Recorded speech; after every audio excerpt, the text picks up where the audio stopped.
Assalamualaikum warahmatullahi wabarakatuh.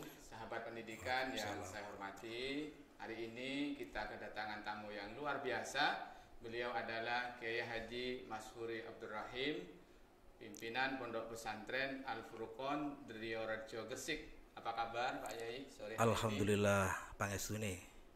luar biasa. Kelihatan sangat segar sekali sore hari ini. Alhamdulillah. Pak Yai, ini cerita-cerita bagaimana dulu Pak Yai merintis mendirikan Pondok Pesantren Al-Furqon di Driorejo ya, satu daerah yang memerlukan sentuhan seorang ulama, seorang kiai seperti panjenengan. Bagaimana ceritanya dulu?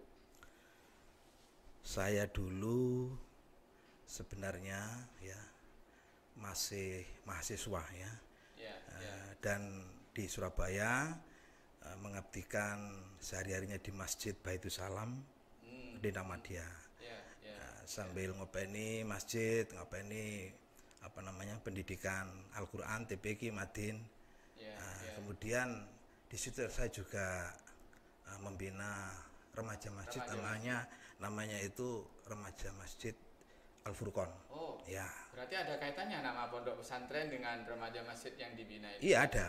Masya Allah. Nah ini sudah berjalan lama, terus dia tiba-tiba oleh pengurusnya, karena masjidnya itu namanya Masjid Baitus Salam, Ya, ya. maka ada kebijakan dari pengurus, nama remas harus sama dengan nama Masjid Baitus Salam. Jadi dirubah menjadi remaja Masjid Baitus Salam. Ya, ya. Nah ini para remaja yang kami bina waktu itu, ya tentunya karena namanya itu Al-Furqon sudah familiar ya, jadi di keseharian mereka, kemudian disuruh mengganti itu ada kekecewaan yang luar biasa waktu itu. Ya. Nah saya sebagai pembina kemudian menangkap kekecewaan itu, kemudian kami hibur. Ya, ya. Begini saja, saya kebetulan ini mau merintis sebuah pondok pesantren. Ya, ya. Yang kebetulan kemarin ada beberapa tokoh datang ke kami, kemudian singkat cerita akan dibuat pondok pesantren Al-Furqon di Desa Wedoro Anom, Kecamatan Driorejo. Ini belum ada namanya.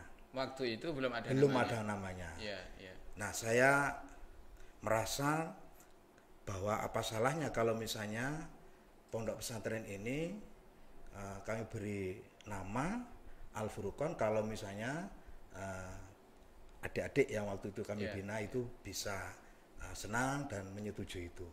Nah setelah kemudian kami sampaikan, ternyata sambutannya luar biasa ya, senang. Makanya kemudian awal-awal merintis, jadi teman-teman remaja di Kediri Ahmadiyah itu kemudian ikut membantu terhadap perintisan pondok pesantren Al-Furqon ini. Nah contohnya misalnya karena juga kami setelah merintis pondok pesantren juga ngepeni anak yatim di panti asuhan. Jadi setiap ada hari raya itu ada zakat fitrah, zakat mal, nah itu juga diarahkan di sana. Ya, luar biasa Pak Yai, mohon izin.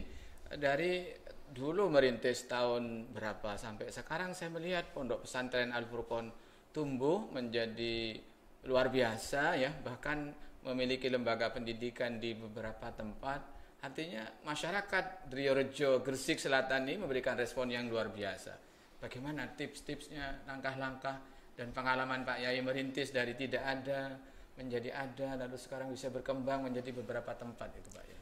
Ya tentunya daerah Driorejo pada saat itu memang masih jauh dari perkotaan ya. Suasananya, jalan rayanya dan lain semuanya itu juga tantangan tersendiri. Jadi pada tahun 1993 tepatnya 1 Juli kami masih berusia 23 tahun. 23 tahun. Sudah punya pikiran merintis pondok pesantren. Ya. Luar biasa. Nah, dengan dukungan dari para kiai yang waktu itu didik dan membimbing saya. Kemudian saya mulai dan alhamdulillah walaupun awal-awal itu tantangannya luar biasa karena kami ini sempat tidak didukung tapi karena kami niat baik dan insya Allah kami jaga niat itu, kalau saat ini tidak bisa nerima, insya Allah suatu waktu akan bisa nerima. Dan alhamdulillah dalam perjalanan semakin lama banyak yang bisa menerima, dan yang dulu menolak semuanya ya saat ini ya kalau misalnya ada yang nggak suka pun itu paling nggak berani bicara. Ya, tapi sebagian besar sekarang sudah menjadi warga bagian dari Pondok Pesantren Al Furqon, masyarakat yang ada di sekitar. Nah itu tadi, jadi khususnya di Gresik Selatan, ya, jadi masyarakatnya itu alhamdulillah bisa menerima kehadiran Al Furqon ini dengan baik ya. Luar biasa. Walaupun awal-awalnya sempat tidak diterima. Ya, ya. Nah sekarang ini kadang-kadang saya juga merindukan mungkin tidak ada tantangan karena apa? Kalau dulu ditolak tantangannya itu jadi luar biasa. Kami harus berkreasi bagaimana bisa keluar dari itu semuanya. Justru sekarang sebaliknya banyak yang menerima. Kadang-kadang kami juga rindu tantangannya mungkin nggak seberapa kan gitu ya. Ya, tapi mungkin bisa diceritakan Pak Yai, ini kan Pak Yai selalu membuat tantangan. Al Furqon 1 sudah berjalan baik, Al Furqon 2 juga sudah berkembang. Sekarang bagaimana? Sedang merintis Al Furqon 3? Iya, jadi kami dulu merintis Pondok Pesantren Al Furqon itu mulai dari nol. Yang dipusat di Desa Wedoro Anom, Dirorejo itu. Ya. Itu pondok pesantren pertama. Ya. Nol ya. Nol. Jadi tanah kita juga belum punya. Kemudian alhamdulillah berkembang sekarang ini kurang lebih 5 hektar. Nah, kemudian sudah pendidikannya lengkap mulai dari KB, TK, SD, SMP, SMA, SMK yang di pusat.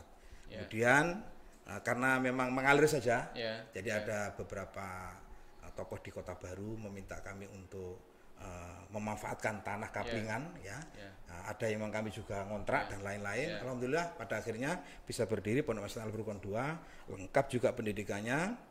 KB, TK, SD 1 juga di Dirorejo juga? Iya di Dirorejo. Jadi ini kalau di lokasi, pusatnya itu di tengah-tengah, Dirorejo tengah-tengah. Kemudian yang 2 itu di Dirorejo Timur. Dan ini yang ketiga ini Pondok Pesantren Al Furqon 3 ini di Dirorejo sebelah barat. Masya Allah. Ini yang Pondok Pesantren ketiga ini sekarang pada tahapan apa sekarang? Insya Allah kami sudah mendirikan KB, TK, SD 3 dan insya Allah ini lagi proses persiapan. Insya Allah sanawiyah aliyah bilingual jadi nanti insya Allah mudah-mudahan tahun ajaran baru 2023 nanti bisa dimulai. Sahabat pendidikan, Pak Yai sudah memikirkan lembaga pendidikan KB, TK, SD, SMA, SMK, kelas bilingual. Pasti beliau memikirkan terus kelanjutannya nanti seperti apa. Setelah lulus SMA, perkuliahannya seperti apa? Lah ini kami ini merasa belum lengkap ya. Masih belum merasa sempurna. Kalau misalnya pendidikan yang ada di pesantren kami ini belum memiliki atau belum ada perkuliahan mahasiswa di pondok pesantren kami. Nah makanya ini kami sangat berterima kasih dengan tawaran dari STKIP Al-Hikmah Surabaya mengajak bekerja sama dengan kami karena kami sudah lama kepingin terwujud itu. Nah, kemudian kami nggak sia-siakan dan insya Allah mudah-mudahan mulai tahun ajaran baru 2022 ini nanti perkuliahan STKIP Al-Hikmah nanti bisa dilaksanakan di Pondok Pesantren Al Furqon di wilayah Dirorejo. Amin. Terima kasih Pak Yai. Sahabat pendidikan, sejak umur 23 tahun beliau sudah bertekad dengan kerja keras menghadapi segala tantangan yang dilalui, merintis berbagai macam tempat lembaga pendidikan mulai dari KB, TK sampai akhirnya pada tahun 2022 nanti akan bekerja sama dengan kampus STKIP Al-Hikmah Surabaya untuk melayani santri-santrinya agar pendidikannya sampai menjadi seorang sarjana, menghasilkan guru-guru, menjadi dai-dai di bidang pendidikan. Semoga gagasan dan cita-cita yang mulia dari beliau ini dimudahkan oleh Allah Subhanahu wa taala. Terima kasih Pak Yai atas kesempatan waktunya. Insya Allah ketemu di waktu yang akan datang dalam kesempatan yang lebih semarak lagi, lebih semangat lagi. Sukses Pondok Pesantren Al Furqon Dirorejo Gresik. Sahabat pendidikan, terima kasih. Kita bertemu di lain kesempatan. Assalamualaikum warahmatullahi wabarakatuh. Waalaikumsalam warahmatullahi wabarakatuh.